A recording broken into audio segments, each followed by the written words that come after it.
Our live for a new episode of the Electrek podcast, a special show this week, the Tesla Cyber Rodeo special, if you will. We have Seth Weintraub joining us as usual. How are you doing, Seth? I'm good. All right, you're joining us live from Austin, Texas, where you just attended the Cyber Rodeo GigaFest event for the opening of Gigafactory Texas. And first of impression, how was the event overall? How would you rate it? Because you've been at basically every Tesla major Tesla event over the last 10 years. How did it rank It was versus the big. others? It was big. The biggest, it's Texas. Yeah. Uh, yeah. Like, usually Tesla events are a little bit smaller. I think there was like 15,000 people here, like a small stadium worth of people, but they were spread out all over the factory. I mean, Tesla basically opened up the whole factory, besides a couple areas. So it was pretty impressive. They had pretty much the whole factory open for people to see stuff. It was all lit up. There were speakers everywhere. Sound was, there was kind of ravey type music going on everywhere. Good Yeah, food. I wanted to ask you that because in your live stream, it wasn't ravey music. It was almost like interstellar type of music. Yeah, And yeah, it almost sounded like you added that to to the video, but that was like as you were walking around, like I think you were in the body shop at this point, like that was the music that was playing, like the yeah, yeah, ooh. yeah. It was the whole place. I mean, it's a mile long, and Mhm. like I probably walked like 10 miles yesterday, going back and forth. And then we go up to the third floor where the actual Elon speech happened, which was also kind of I would say in some ways a letdown because we didn't really get much in the way of new news. I Mhm. knew as soon as he said, "Hey, we're gonna learn about Tesla's history," it was like, Oh my god, when he said past, present, and yeah, future, I was like, skip to future, dude. Everyone that's here right now at the event, well, everyone super who's fast, yeah, watching live knows every single bit about the right. past, every single bit about the present. We want to know the future, dude. Right, right. The future was where we were, and we got a little bit of tidbits of stuff. Yes. And you did some posts on that, which I thought were Mhm. like, it's important to think about. Like, I mean, the one that I don't think is going to be realistic is the robot next year. Like, You serious? That you don't think that Tesla's going to deliver the full humanoid robot next year in production? Yeah, that timeline, like I wrote in the post yesterday about it. Like that timeline shift like quick because I remember. Like I get excited when Tesla announced a new product, like any other like fanboy. I get excited about it. But I remember Elon announcing it kind of as I've like, you know what? Like we have everything we can to make this. If we don't make it, someone else will, and we can probably make it safer. So we're gonna do it. It was kind of like a throwaway. Like obviously he had already an idea of the impact it could have. Everyone knows that if you can actually deliver the general purpose humanoid robot, you can have a massive impact on labor and whatnot. But the way he announced it, like it's also like a kind of pie of the sky project. So he yeah, was like being kind of tentative in his language about it. And then he said at the time, we should have a prototype sometime next year, which is sometimes in 2022. So they didn't have a prototype back then. Still don't now. As far I know that there was something you took a few it's pictures literally a of. statue. It's the Like, statue, right? it's I thought nothing. for a second it might be another one of those. At least it was an opportunity to do one of those gags where someone is hidden in it, but actually No, move when someone walks by. None of that. no, it was a statue. So if they don't have a prototype, and we know like Tesla going from prototype to production, and Elon like loves to say that too, how our production is so much more difficult than prototyping. It's hard to imagine that they could go from not having a working prototype now to being in production sometime next year. It's almost impossible to think. Yeah. So that, I mean, I think that's just like Elon being Elon. But something I thought that was kind of understated was that they hope to be 20% of the world's automobiles, and they're at like 1.5% right now. You know, Well, Aero, I didn't focus too much on that personally because they kind of already said that, because Elon already said that they want to be at 20 million cars by 2020, yeah, 2030. And that's basically 20% of like 100 million cars a year, basically. So 20 million is around 20%. But also, it's optimistic. Like, no automaker has ever achieved in the last, like, probably like what, 80 years, 20% market share. yeah, So no, it's very aggressive. But very, yeah, I mean, looking back at the event, I think obviously like the focus, the star of the show was the factory itself, like this machine that built a machine, right. the manufacturing, the factory is the product, like all these taglines that Elon has, like this was the focus was on that.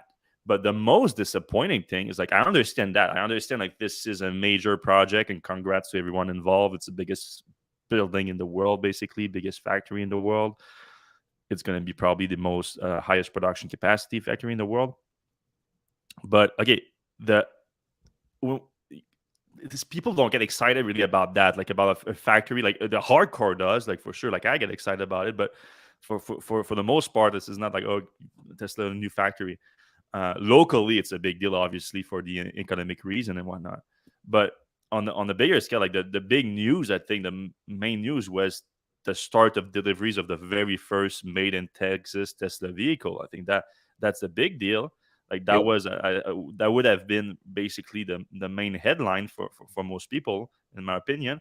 However, they didn't say much of anything about those cars being delivered, even though it should be a completely new version of the Model Y, and it looks like it is. Like, because we've seen a few people manage to get in those cars, and you click the Tesla logo, and you get the version of the model, and it was a Model Y standard all-wheel drive, which is a completely new version of the car, but not completely new version, I guess, but we've saw it on the EPA Yeah, it's a new EPA. filings. That was what, a few weeks ago. Yep. But that's it. That's all we got. Anything official from it was the EPA filings. That's it. Tesla has never listed the car for sale on the website. Uh, they didn't announce anything about it during the event. Elon just reiterated the impact of having a structural battery pack in the 4680 cells. And so everything we knew about it, of course, so weight reduction, simplicity of manufacturing. He keeps saying like, oh, it's safer and everything, but like we don't have like a crash rating on that just yet. But I could see definitely how it could possibly be safer. But how does that translate into actual specs other than the 279 miles EPA rated range? Like the weight reduction on that, like what it is, the price, like Tesla is selling the Model Y long range all-wheel drive for $63,000 now after the price increase last month. I would assume that they're gonna sell that for less even if it's possibly a better car with the new battery cell, structural battery pack. It's still the actual spec are lower. Like you get the smaller battery pack in there in terms of energy, total energy capacity.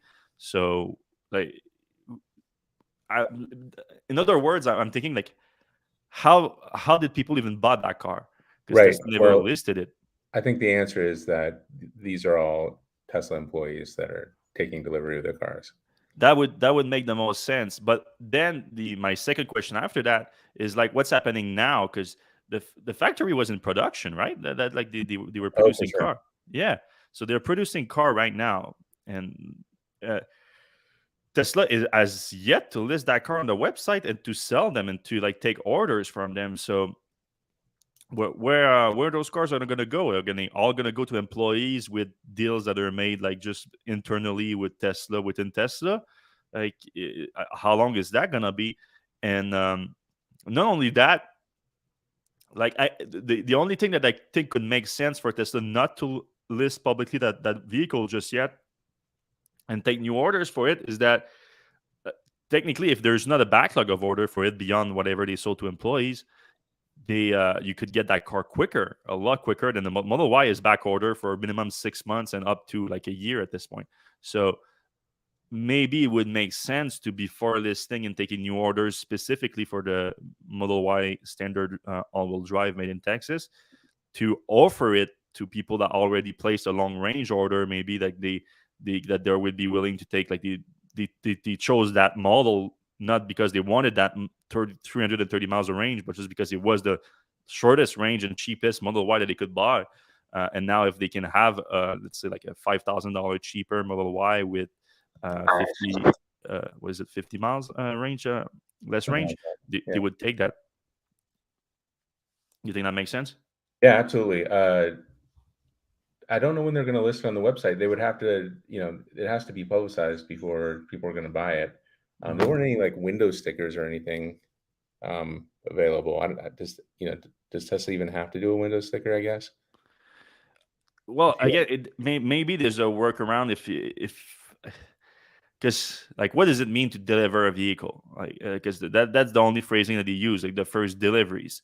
Like, they might have just delivered them internally to employees, and like there's a way to get around some of the restriction. But it did get listed on the EPA website, so like that's one of the last step that you need to do um, before actually getting the car in the hands of outside customers. But at the same time, like, he keeps talking about, like, oh, it's better safety. Like, is the Model Y, the new version of Model Y, different enough from the previous version where Tesla actually have to do crash tests on it and have to get that approved too? Like that, I don't know that. Like that, I would assume not. Otherwise, would have heard about that at this point. But it's a very, again, a very strange situation. That was the most disappointing part, I think, of the whole event. Like, talk to us a little bit more about this new made in Texas Model Y, because you talk about how revolutionary it is in terms of manufacturing and everything, but it's also a new version of the Model Y that we don't know much about in terms of specs and pricing. Yeah. So Um, just some mhm. other notes on that. That we went through the paint factory. One of the paint guys said that there's a totally new paint job. He came from Fremont. He's like, yeah, it's a new 7-layer paint. It's going to be the cars are going to look a little different. You saw the red and the blue were a little bit more metallic-y. Um, but it's hard to tell. Like the white and the Yeah, black are supposedly new as well, but they look the same. they look the same in person, because I honestly, the one that I thought was the most different was the black in the drone video that we saw of the new cars coming out of the factory. I thought it Yeah, was, that one seemed like a matte, like a dark, like a yeah. phantom. But yeah, the ones in the factory look kind of normal. Yeah, maybe the lighting is just Yeah, different, even in the factory itself. Because I don't know about the red, but I mean, it would make sense that you build a new paint shop, you're gonna have, even if you're trying to get similar colors, like you said, it was a 7-layer paint, I think, that yeah. they're doing in this factory. You're gonna get a little difference. It's super hard to get the exact same color.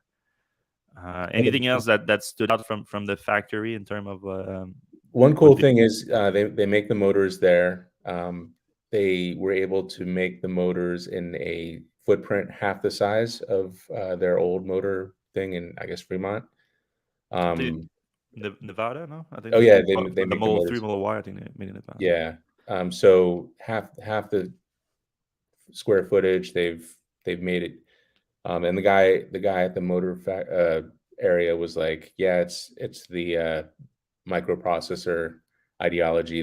They were able to stack some things and they were able to shorten some lines, and the whole thing takes up half the space, which obviously, and it's more efficient. So all that stuff is going to matter when making vehicle parts less expensive, quicker, all that stuff. So Mhm. that's good. Did you get to see those world's biggest casting machines? Yeah, that thing it's massive, and like it spits out basically, the frame of the car for the most part. There are two like pipes that go down the middle or down the edges that connect to the bumpers, but for the most part, that's like the frame of the car, which is cool. But like when you get in an accident, that's it. you know, Yeah, that's the concern with the structural battery pack.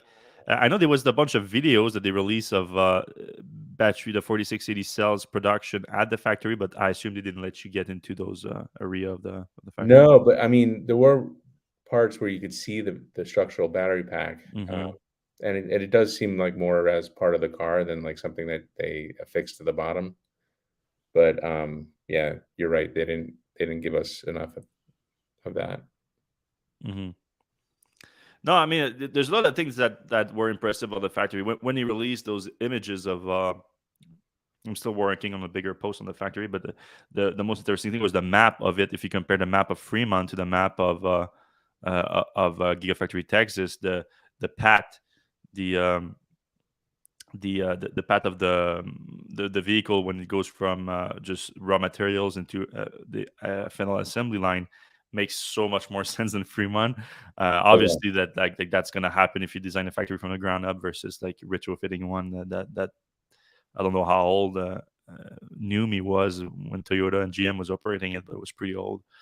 Um, so that makes a big difference. But I like the reference to a system on a chip, basically, like a microchip. Like you could, when he said that, it was like obvious, like, oh, well, yeah, it looks just like that. But during the presentation too, there was a few other tidbits of information that was interesting. Elon's basically announced a new Tesla vehicle coming. yep, But this one, it raises a few eyebrows. So he's talking about a futuristic looking dedicated robotaxi. So this is a brand new vehicle. Let me get the actual quote here. There's going to be a dedicated robotaxi that is going to look quite futuristic looking. Brand new vehicle designed from the ground up to be self-driving. So most likely no steering wheel, no pedals, which of course, if you've been following, NHTSA recently changed the rules to allow that. So you can now design a vehicle from the ground up without that. And that gives you a lot more freedom in designing a car because you basically don't have a driver's seat. Every seat is a passenger seat. So you can do like a rear facing seat and you can do a bunch of different things that make give you design freedom.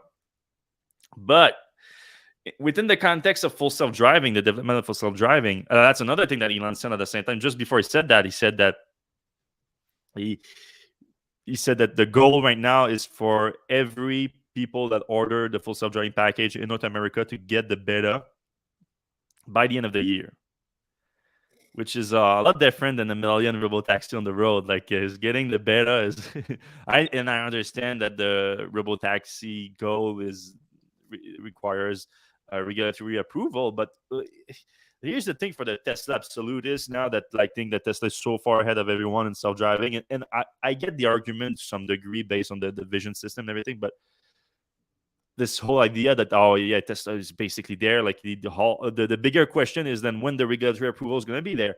You have other companies like Waymo and Cruise. I know it's geofence and everything, but they have achieved regulatory approval to have a commercial service robotaxi.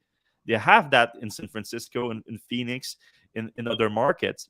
Like it's not that difficult. Well, no, I shouldn't say that. It's definitely difficult, but it's not like it's not the biggest question mark. Like I don't like that argument that oh, this is basically the biggest question mark for Tesla.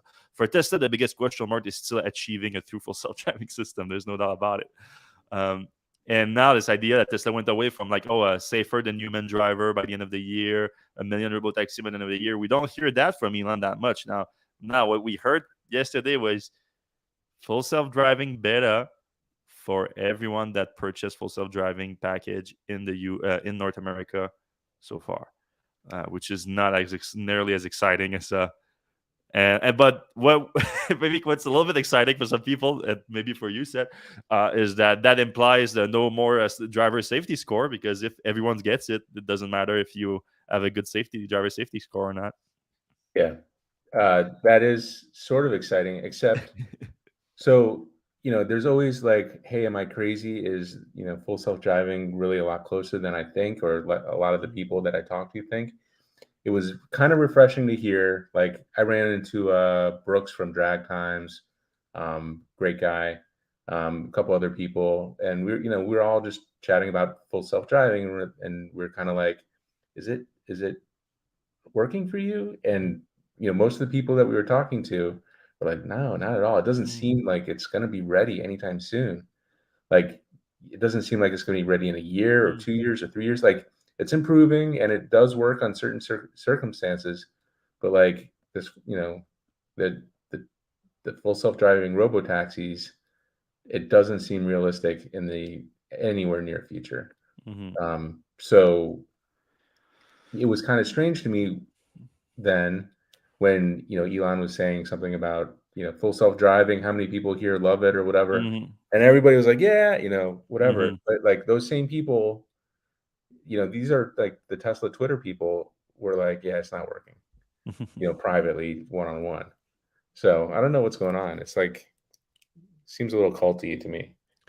Exactly. There is an issue of like the feedback that Elon is getting. Like that's something that I know I've been beating the drums on that, but I think his feedback loop is corrupted by the cult of personality around him on Twitter, where a lot of these people, especially the early user of the FSD beta, are blowing this out of proportion, like how good it is when in fact there's a lot of issue with it. And I'm not saying it's not impressive. Like this is an extremely difficult problem to solve, and Tesla has made significant progress or solving it, but the last few percentage point that you need to achieve are like such a big deal that it's like you said, it's hard to imagine how they can get there so fast. But Elon seems confident, and of course, there's always the only thing that's giving me optimism is like, all right, Tesla was didn't have that many people in the FSD beta for a year, basically from October 2020 to Q4 2021. There wasn't that many people. It's just been like 3 to 6 months that Tesla had like tens of thousands of people in the program. That is more data. And if Tesla was ready to get sort of data into the neural nets and use that to improve, um, which we don't know for sure, because like we've been talking about Dojo, for example, and our Dojo is not exactly completed yet.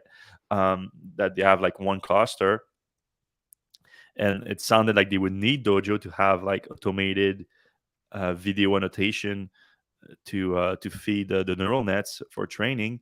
It's there's the big question mark around that. But if it was there and ready to go when they open up to tens of thousands of people, and like you start getting millions of miles a day, then I can see maybe a path to like much faster improvement, leading to something like good Right. later this year. But good, I'm not saying it's gonna be robotaxi good, but good at least. Anyway, we have a Chance, who's better known for being one of the head writers at 95 Mac, who has had the beta. Now he was part of that wave of a lot more people getting it. Um, and he's preparing like a full new report on it that I think is going to go up on Electrek this week. So you're going to get like first hand review of it. And Chance has been using it in Texas. Texas, like a lot of open roads. Like they have season there, but like it's not like up north where it's too bad. So like I'm not just saying like about like using it in the winter, but like I mean, if anyone's ever been to Quebec, for example, like even if you're not in the winter, you see the remnant of the winter on the roads all the time because the winter destroys the road. So that also is another complication into using autopilot and full self driving. So I think like places like California, obviously Texas, Florida is a lot easier um, to use those FSD systems. But from what I'm hearing from him for now, he's not impressed either. So we'll see. But yeah, so now, so amid those people, even if you believe that Tesla can deliver a system like that with the current hardware, there's been some people that have been uh, claiming that that's not even possible because of like the quality of the cameras and uh, that are used in even in the latest version of Tesla's vehicles. Some blind spot in it.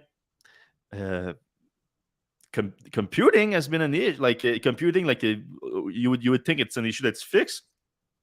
Tesla called it the hardware 3.0, the full self-driving computer. So you would think it's fixed, but like if they couldn't make it work twice because there was the 2.0, the 2.5, and then the 3, there's still a chance that Tesla got it wrong and they needed more computing power in those cars. Not that they will not be more computing powers anyway, like you always want to improve, but to achieve full self-driving, this might need a need for more computing power in the car. So now the fact that Elon is now talking about a dedicated robotaxi, some people are starting to fear that okay, like is he trying to set the stage for the fact that you're actually going to need a different set of hardware in order to make full self driving work? Uh, I don't know if I agree with that, um, based on these comments, but I can understand the fear based on this comment. Yeah, and precedent as well. You know, in Mhm, 2016, Tesla did a post saying uh, autopilot hardware 2.5 is all the mhm, hardware you'll ever need for full self-driving. mhm, And lo and behold, when the subscription came out, mhm, people were forced to pay for an upgrade, I mhm. think $2,500 or something, Yeah. to hardware 3. So it's And we been might have been blocked from on Elon Musk on Twitter right, for pointing that out, which is kind of nuts. kind of silly. Yeah. One thing that's kind of good news is the kind of get a stronger timeline, I guess, for upcoming electric vehicles from Elon Musk. If you remember, in January there was the product roadmap update that basically consisted of Elon saying that Tesla is not going to launch any new product in 2022. That the focus is going to be on scaling, and that everything has been moved to at least next year. And even for the Cybertruck, it was like hopefully next year. Like it was never clear. But now at the event, it was much clearer about that. He said, and I'm quoting: "Production of Cybertruck is coming next year. We will be in production with Roadster." It sounded like he was still saying like next year in 2023, and with Semi, that's all coming. This year is all about scaling up, and next year there's going to be a massive wave of new products. Of course, by new products, it means like products that have been announced for a long time and been delayed, but 2017, yeah, yeah, but for still, like body robots. new products in production, let's say. Right. So, like a quick reminder, the Tesla Semi and the Roadster were unveiled at the same time in 2017, and they were supposed to come respectively in 2019 and 2020. Both been delayed a bunch of time. The Roadster kind of indefinitely. Tesla Semi, it was always pushed like from 2019, 2020, 2021, 2022. Now it's 2023. Though there's been some production of it, but like extremely low volume, and it doesn't sound like Tesla is delivering those. Um, 2019, Tesla unveiled a Cybertruck, famously to a lot of praise and a lot of confusion by some. And that was supposed to come right next year in 2020. Was delayed into 2021, was delayed to 2022, and now it's officially delayed to 2023. But it's apparently coming. That's a little bit another thing that was kind of disappointing about the event too, because of course Tesla removed all the spec from the Cybertruck on its website, removed the pricing from its website, has been promising a lot of updates on the truck, a lot of upgrades, a lot of changes, new features, and whatnot. And we've been waiting for Tesla to talk about those in more details, and especially the specs and pricing. Give us the new trims, like we expect. Like there was going to be a quad motor now instead of a tri motor, and a few other things, and but different like battery pack sizes, or at least give us the range on them. And there was this whole thing about bringing the truck, like Franz Van Holsen came, this is chief designer, came up on stage with the truck, and they did this whole gag about, oh, we're gonna throw something in the window again. That I thought for sure that like, oh, they're setting it up to now talk about the new version of the truck or whatever, but nope. All they did is say that oh, it's gonna be better than ever. It's gonna be worth the wait and everything, which They is did show the lack of door handles. yeah, which we saw in that was Yeah, like there was nothing new with the Cybertruck prototype. Like you sent me a bunch of pictures earlier of that you took a close look, and it looks exactly like the one that like Joe Rogan showed a few months ago, right. and that we saw at the Fremont factory being tested. It looks the same. Yeah, I have to say it looks a little rough. Like it doesn't feel like production is very close.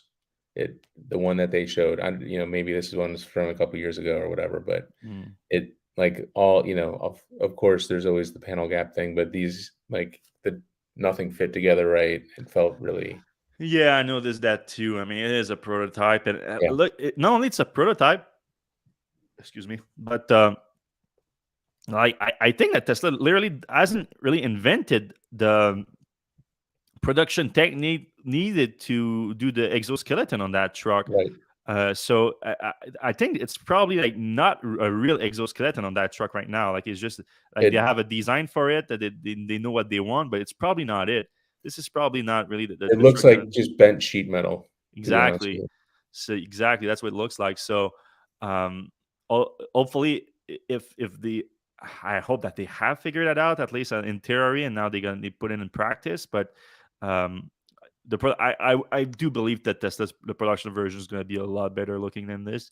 It's just that when like there was a lot of talk about why was it delayed so much, and was it delayed like the thing that made the most sense for most people is like they just don't have the battery capacity right now to do it, because that truck's going to need a lot of batteries. So it's just better off. Tesla's just better off like using the capacity for Model 3, Model Y, S, and X. But I think the factor is going to be too like trying to figure out this whole origami style exoskeleton way to build a car, because not brand new. So I'm just setting the stage. Like there might be further delays because of that if they have issues figuring that out. All right, we have a few other Tesla news this week that are not really related to the event. Quick note on the delivery results. They were released last Saturday after we released the podcast. I know it's always already a week old, but just discuss them real quick. Another delivery records: 310,000 vehicles delivered in Q1 2022. That slightly beats the previous all-time high of 305,000 vehicles. But no, sorry, 2008. Yeah, the 200,008 vehicles that was in Q4 2021. So they beat that by about 2,000 units, which is impressive considering that there was a few more issues in Q1 is always a little bit lower. You have like vacation time for a lot of people that comes in. You have like the first the Chinese New Year. You have the normally a shutdown related to that, especially with supplier issue and whatnot. So normally Q1 is always a little bit slower. But it wasn't for deliveries this time. It was one of the first time that he went up from Q4 to Q1 and gave another delivery record. The production went down slightly, basically stayed the same because it was 205,840 last quarter, and this quarter was 205,400. So just 400 car difference, barely. But now, so that made it a very impressive 7 consecutive quarter of delivery increase for Tesla. So very impressive, obviously. Now I'm still like, and people thought, oh, like 2022 is not going to be a problem for Tesla to keep that thing going because they just opened Berlin. Now they are opening Texas. Like this is gonna maybe not contribute too much in Q2, but in Q3 and Q4, why not? It's just that the problem right now is Shanghai is still Tesla's most productive factory, and it has been shut down for 11 days now, I think today, due to COVID restrictions. Yeah. In Shanghai, they have massive lockdowns. So this is starting to be a problem for Tesla because now we're talking about 22,000 cars that Tesla is missing out on at least. And apparently they're not going to be able to open to at least tomorrow, and even then that's not sure. And there was another shutdown in March too. Well, the shutdown started in March, so that contributed to the lower production capacity, lower deliveries. So Tesla would have done better in Q1 because without those issues. But still impressive result. It's just now I'm starting to worry a bit about Q2 with the Shanghai still being shut down. There was a quick increase a small increase in Model 3 prices for the nickel-based battery, the trims with the nickel-based battery packs. Yeah, I'm not saying that it is because of nickel. I'm just saying that it happens to be linked to those. So maybe it is, maybe it's not. For those that haven't been following, nickel prices are up 62% so far this year in just 3 months. A lot of that has been due to the Russian invasion in Ukraine and the restriction that are put on Russian exports since.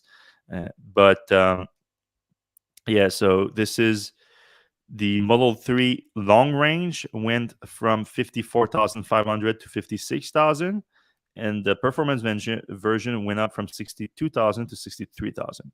So the rear-wheel drive version, the standard range they used to call it, is still at $47,000. That's the one with the iron phosphate LFP battery cells. Again, I'm not saying that that's because of that it's not it, but it does happen that they only increase the price on the nickel base. And then the argument would be like they didn't increase the price of the Model Y at the same time, but they did increase the price of the Model Y a lot more over the last few weeks. So maybe they just didn't need to this time around. Okay. Elon and the Biden administration are getting a little bit closer. We know that we reported, a few weeks ago, that Biden finally acknowledged Tesla as the biggest EV producer in the U.S.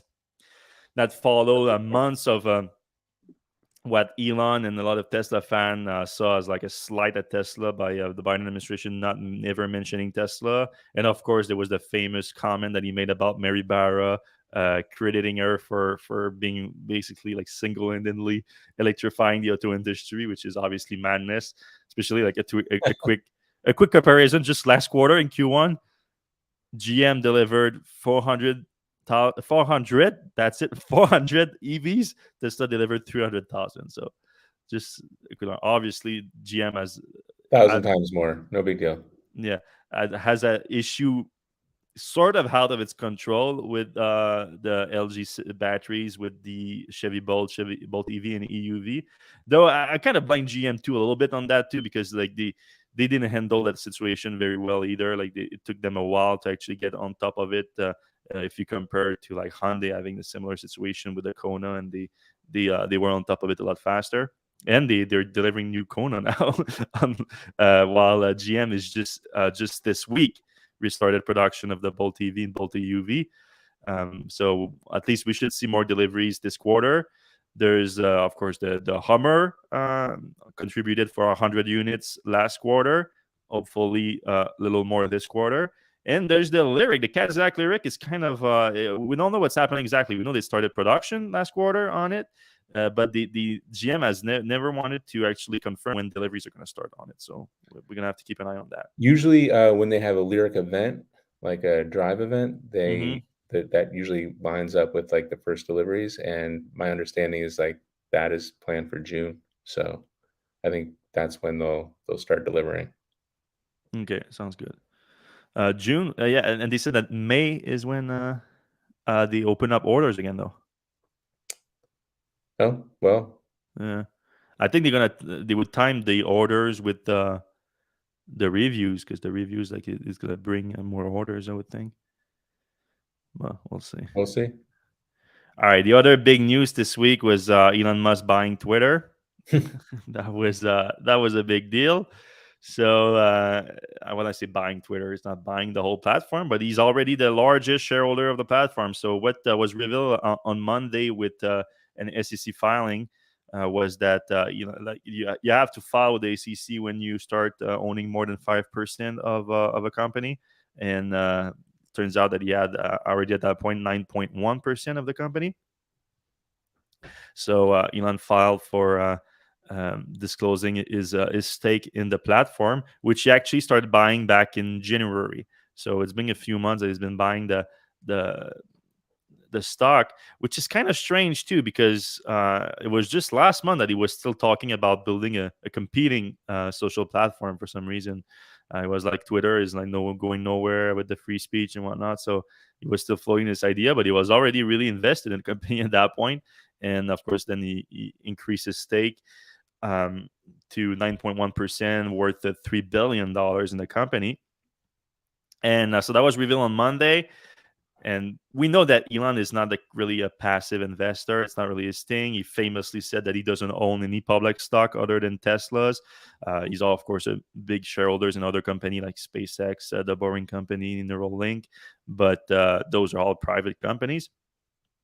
So this is his first big investment in a public company that he hasn't started or is in the leadership of. There was for people who didn't follow that. I don't even know if we reported on it on Electrek, but he was named to the board of Endeavor, the Endeavor Group last year, which kind of surprising because I mean I know he's a UFC fan. Endeavor is the holding company of the UFC, and but also the like William Morris agency and like a bunch of beauty pageants, Miss Universe, something like Yeah, that. it's a talent agency kind Yeah, of. it's a talent agency, but I think at this point the UFC is responsible for like most of the revenue in the valuation of the company, because they bought the UFC I think for like $7 billion, and the group is not valued at that much. So he was named on the board of the company, but he was just on the board for a few months. Of course, it was I'm sure it was disclosed that he had a few shares, but it was nothing significant. He resigned from that board. Now is getting on the Twitter board too, which is not too surprising because he's literally now the biggest, not just individual shareholder, even more share that like multiple mutual funds like Vanguards and things like that. Like he's the single largest Twitter shareholder. Period. Even Jack Dorsey, of course, has been like kind of phasing out of Twitter for a while now, but even resigned from being CEO earlier this year. I think he owns like 2%, Jack Dorsey. So it's clear who is going to have the most influence on Twitter now. It's going to be likely Elon. And this week they made him a board member.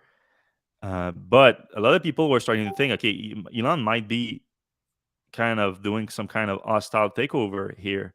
The way that he was aggressively buying stake in the company, talking about having influence on the company and whatnot. So, as part of the deal of giving him a board seat, they made a deal that he cannot own more than 14.9% of the company. So, he might still be buying more shares right now, but his stake is going to be, as long as he's on the board, he cannot own more than 14.9%. Still, you might just quit the board and start Right. buying more again and then try to take over. But for now, it looks like Elon is okay with trying to change things from inside within the board. So he's talked about like practical changes, like adding an edit button and things like that. But I think from what he's been saying on the platform lately, his goal is more about uh, deeper changes in the culture at Twitter that are more towards free speech rather than the platform has been known to ban a lot of people. They always say that it's for changing their term, that for violating their term of and services, but there's been this idea that the platform is censoring certain opinions, and people have been arguing, especially on the right, that it's mostly more conservative ideas and less progressive one, let's say.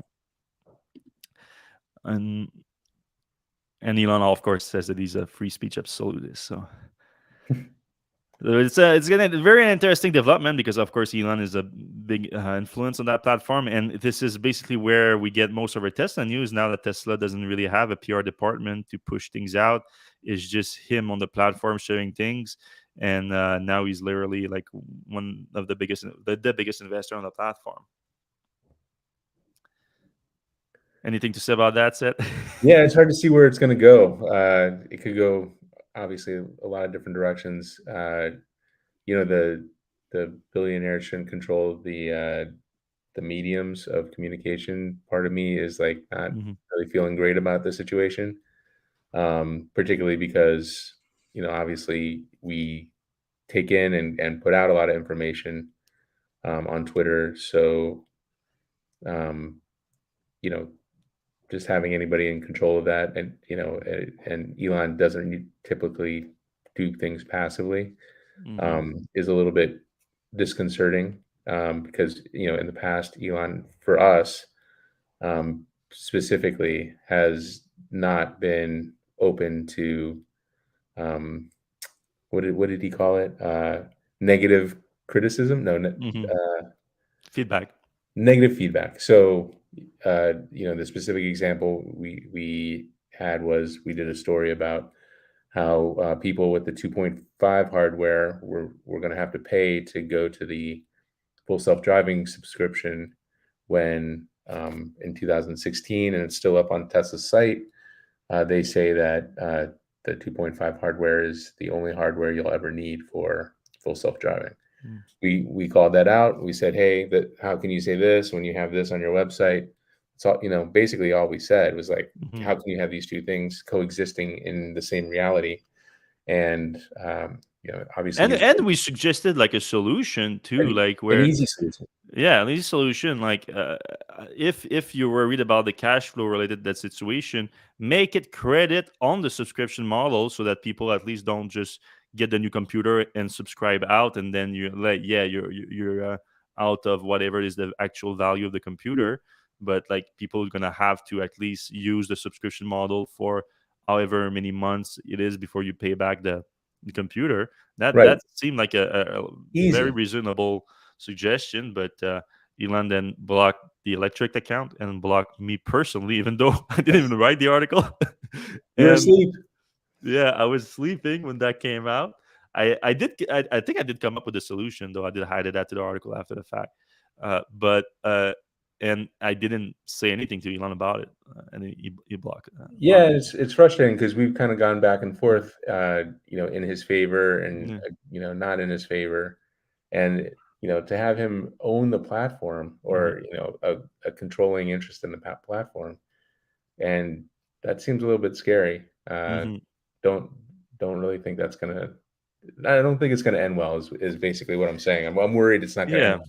especially like as dumb as it sounds, like Elon's Twitter feed is literally the biggest source of information about Tesla right now, and he, the way he's using it, it is kind of a bit. It leaves room to question what are his intention with the information control here. Like he's big about like open source and free speech, but he has a giant distrust of the media and journalists, which I can understand to a degree, but not to a degree of like you were just at the Tesla event, like the biggest Tesla event of the year. Were there any journalists there? Any press? Uh, just people who also own Teslas and Yeah, were, it was basically. like fan press, like people like us, basically, who's like we I was there. get in because like we get in through the owner's network, basically. Right. Like, yeah. Yeah. I mean, So I there was was, I'm only sure, like there the Tesla because. ready people were there too. And Yeah. yeah, Tesla Owners Club.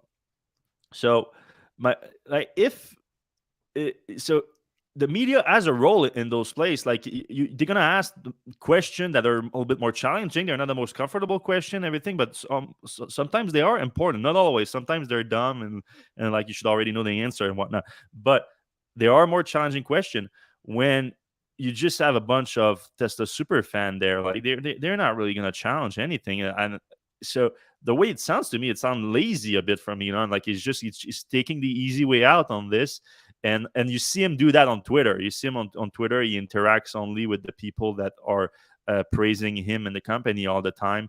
And sometimes he will address some a little bit of negative feedback, but normally it's extremely minor stuff.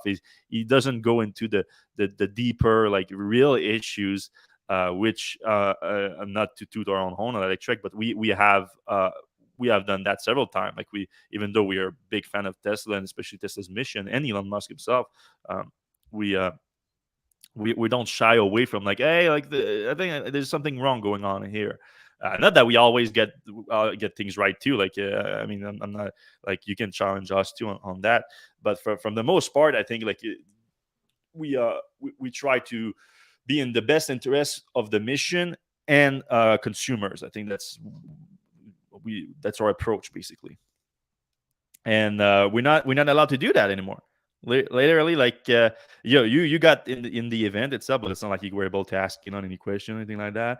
And we used to be able on Twitter to do it, but of course we were blocked and we were not able to anymore. And you mentioned this whole full self-driving thing that seems to be the what got us kicked out. But obviously there was a ramp up before that that started in 2019 where he announced that Tesla is closing all the stores. That's when we are reporting on that was a lot more critical, of course. And then the move was reversed, and then Elon said that I became anti-Tesla at this point. But we kind of came back from that at some point, and we're actually talking to Elon on Twitter, like DMing and whatnot, like, and it's super useful. I'm not gonna hide it. It's super useful to have access to him because, like, literally, the guy is the leader of one of the biggest company in the world right now, and some of the information that he gets out that is like significant info news on the one of the biggest company of the world is literally like one sentence in a tweet, and we have to work with that as reporters, and it can be challenging, obviously, to work with just one sentence. We used to be able to like reach out to Tesla PR, get some context. Though to be fair, a lot of times they would just refer us back to Elon's Twitter. But so it is useful to like just reach out to Elon. Is like, can you elaborate on this? Can you elaborate on that? But now he's cut that out completely, and again, not just from us, from any kind of media that is challenging. He basically picked a fight with every major publication that has followed him, that has reported on him over the years. But anyway, and speaking to some of our colleagues from like the bigger news like CNBC and Bloomberg and such, they were even surprised that we were going to the event. Like they thought that like we would be, as journalists, like blackballed from like, and it's not necessarily that journalists are blackballed. They don't care. Like, oh, you're from the Wall Street Journal, doesn't matter. You're not going. So I'm wondering like where this is gonna go in the future, like where this can go. Like, is it gonna get better, or is just like this is the new status quo right now, and it's gonna be like that? Obviously, Tesla is doing well right now, like that, in terms of sales and the financially and whatnot. I'm just wondering if it cannot devolve into something like where, because power, if it, because now Tesla is not the little startup trying to get to disrupt the market right now. It's a $1 trillion company. It's the establishment to a degree now, and Elon Musk is an extremely powerful person. He's not like the little scrappy coder physicist that is disrupting the internet and then SpaceX and whatnot. Like now he has the biggest space company in the world, the biggest car company in the world per valuation, one of the biggest energy company in the world. You couldn't make the argument that he's the establishment with a great mission, a positive mission, and I think he's sincere with that mission. But with a lot of power, if it's left unchallenged, which it seems to be where it's going right now in terms of not unchallenged by the media, at least directly. The media, of course, you can post whatever you want about it, but no response from it, like just ignoring it. That just doesn't sound healthy to me at all. So I'm scared that in the long term it's gonna turn bad. I just see something coming, but obviously, as I say that, I understand that it's selfish at the same time. Like obviously, if we had access, it would be better for us and whatnot. Like I understand that too, but I try to separate myself from that and think about it. I'm like, as instead of taking it as a someone that it's in the media industry and try to do that, I take it as a Tesla fan, which I was a Tesla fan first. Everyone, like obviously, like and still am a Tesla fan. I'm like, as a Tesla fan, I'm like, I don't think that's good. Even if don't, if Electrek wasn't one of the media that gets included back into the loop anymore, I'm like, it would still be better, I think. Right. But of course, Electrek is the best EV media out there and should be back in the loop. But that's just my opinion. All right, we're gonna have to talk about the Hummer a little bit, because if you missed it, and you probably did with all that's been happening this week, Seth released his review of especially first drive review of the GMC Hummer AV. So we're gonna get to that. But if you guys have any question, put it in the comment section. I know there's not a lot of people right now because we started the show a lot earlier than we used to, because Seth has to fly out soon to come back to New York. But if you have any questions, put them in the comment section right now. I want to get to them. But yeah, nice review set and a lot of nice images. If you guys love drone images, there was a few good shots of that and you driving into the off-road into the desert. Yeah, ton of fun, and it was good to mix the drone DJ and the Electrek stuff. So, I got some Mavic 3 footage using the new ActorTrack 5 follow feature, which we're doing a separate post on Drone DJ for. But anyway, back to the Hummer. It's a crazy vehicle, supersized in every way. They call it the super truck. I feel like it's the supersized truck because it's just absurd. The 202 or 4 kilowatt hour battery pack is enough for 4 cars. Like a standard range standard range Model 3 has a 50 something kilowatt hour battery pack. So 4 times that size. It weighs 9,000 pounds. That's Mm. 4 times the size of a light car. So When you have it's a convoy of them like that, like driving in the road, I feel like GM, especially because it's like a media test drive, so GM is responsible. I feel like they have to like pay the local government that has to redo that road because yeah, you have like a exactly. million pounds of driving at the same time on this. It's pretty crazy. You know what though? It doesn't feel like a heavy truck when you drive Mhm. it because it's electric. And it's very responsive. It feels quite light. They have this thing called Watts to Freedom, which we talked about earlier, or WTF, where it's like launch mode, and it goes 0 to 60 quite fast. I would say not quite as fast as the Rivian, because it's a 9,000 pound vehicle, but close to 3 seconds, pretty close to the Rivian. And what's kind of weird about it is because there's such a big suspension and the tires are, so large, when you gun it, it's kind of like a motorboat. The front goes up, and maybe that's where that rumor of the it being able to do a wheelie came in. Mhm. But like the front actually goes up in the air, and you lose some visibility because the hood is up, and it does feel like, if you've ever driven a motorboat, it does feel like that a little bit. But that's just because of the huge suspension and the travel there, and the big tires. Mm. But like, obviously I'm not a Hummer, like I'm not in the group of people that GM is selling to. So you know if you are in this group, like, this is a fantastic vehicle. I would choose this over an Escalade or like a Raptor, F-150 Raptor. I'm trying to think of what other vehicles are in this class, or I guess an old Hummer, or a Dodge Ram, Hemi, blah blah blah, whatever. It's a great vehicle. It's quiet. Super Cruise worked. It was a treat. Like, it was actually boring. I was sitting on the You, road. you, And you can see a little bit here the front going up. yeah, it's You look and at it, the and it suspension here. and it even drops a little bit. Woo! Yeah.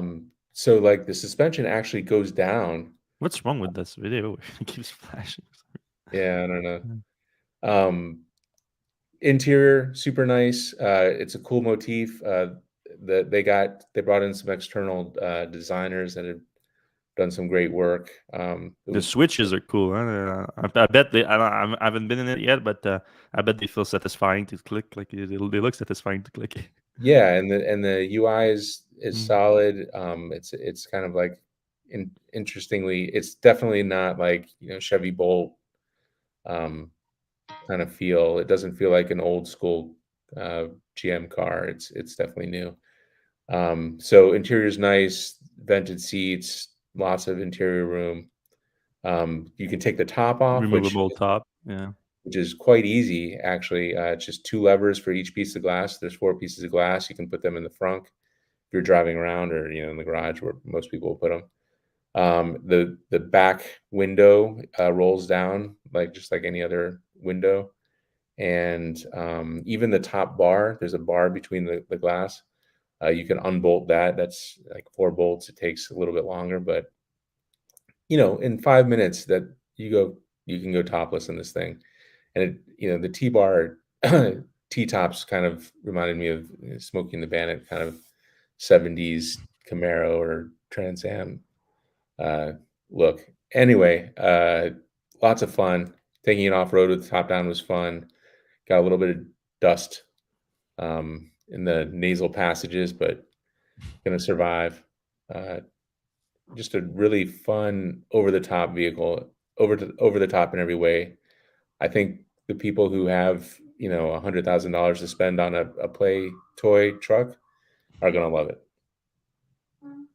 And it can be your daily driver too, even though, because that's the thing. Like if you have a gas Hummer, especially these days, You feel horrible going to the gas station, to the not the gas station. Well, you feel horrible going to the gas station for sure, but going to the grocery store with it, like just doing a quick grocery run, burning gas for that in insane amount. You do consume a lot of electricity for that, but if you are in a place where the renewable energy, if you have solar on your truck and everything, it can be your daily driver as well as like you said, your toy truck to go play around. Yep. It's a good it's a good compromise. You got some crazy charging out of that too. I saw you send me some pictures, huh? Yeah, so that wasn't me, but No. there was pictures of, or there was an example of it charging at like close to, what was it, 300 kilowatts? Oh yeah, I think 350, man. Yeah, I mean it's basically two Cadillac Lyric batteries stacked on top of each other, Hmm. and the Lyric charges at 190 kilowatts, so it can obviously take twice that much. Um, what else? I mean, I guess That's my big expensive. takeaway from this is they're not making a ton of these. These are for a very, like celebrity, um, sports, rapper, whatever type of group of people. And those people are coming away from huge gas guzzlers. It's fine. This is kind of a halo car, uh, kind of like what the Roadster 2 could have been, or may someday be, where it just beats a gas equivalent in every single way, like speed, quiet, you know, all the stuff. And Hmm. it's a great vehicle. It's just over the top in every single way.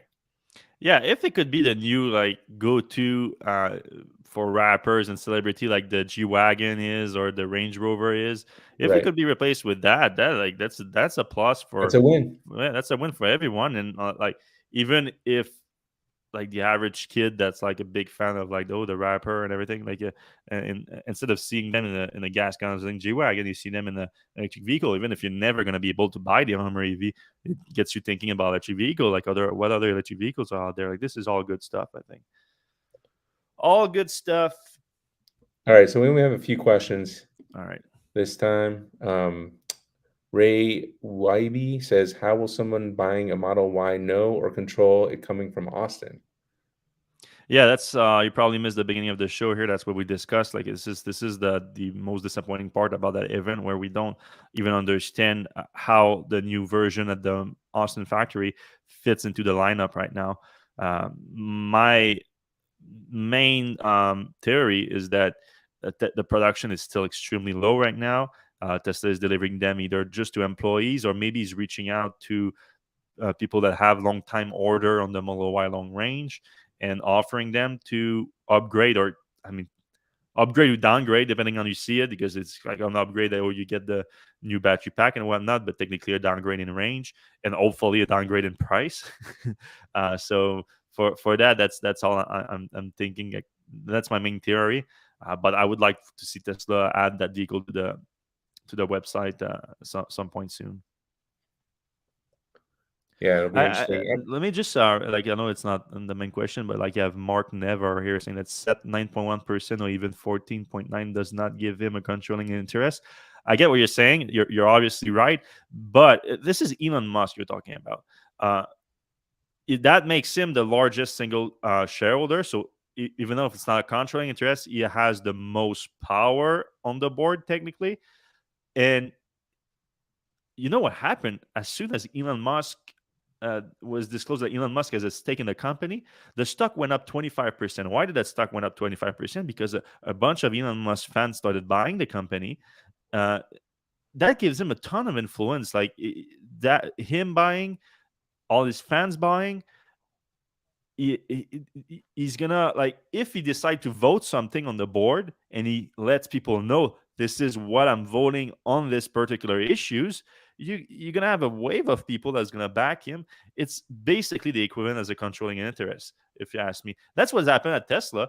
Elon owns what 21% of Tesla stock. It's not a controlling interest in the company. Try to get something past him on the board. Right. Try it. It's almost impossible.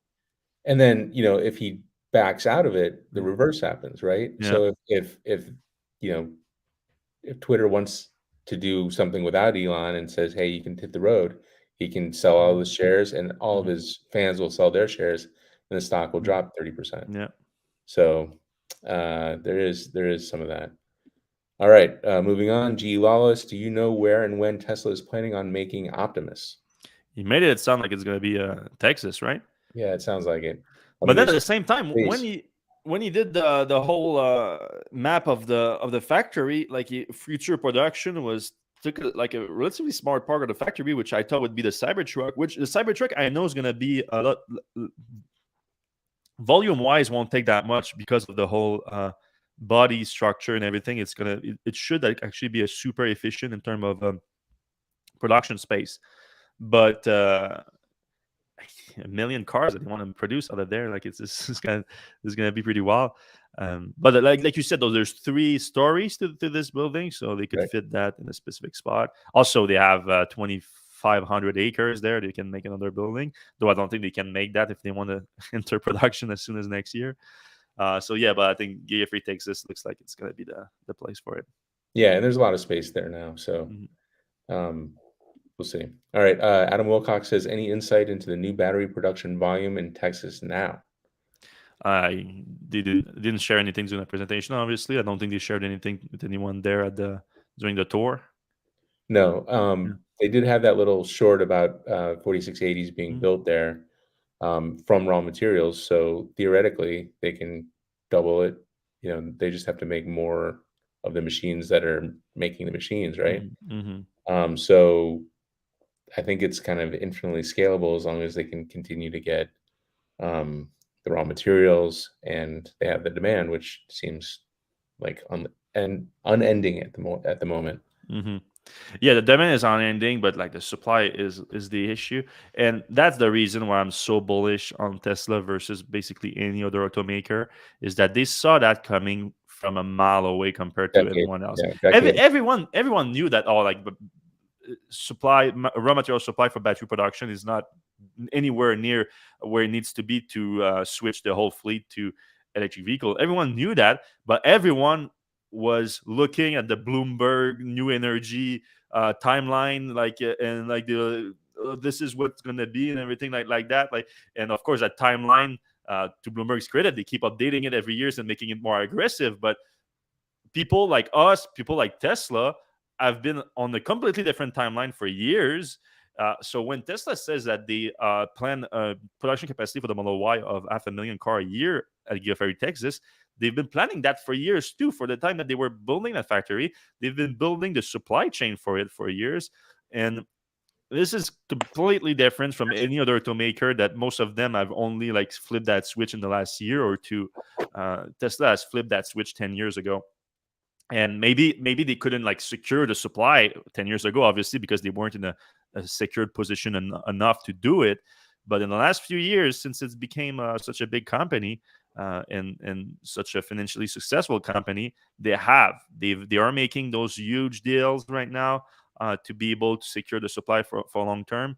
And Elon made it clear that that's the goal this year. Right now, it's the scaling up. It's preparing for the scale up, the massive scale that's going to be needed.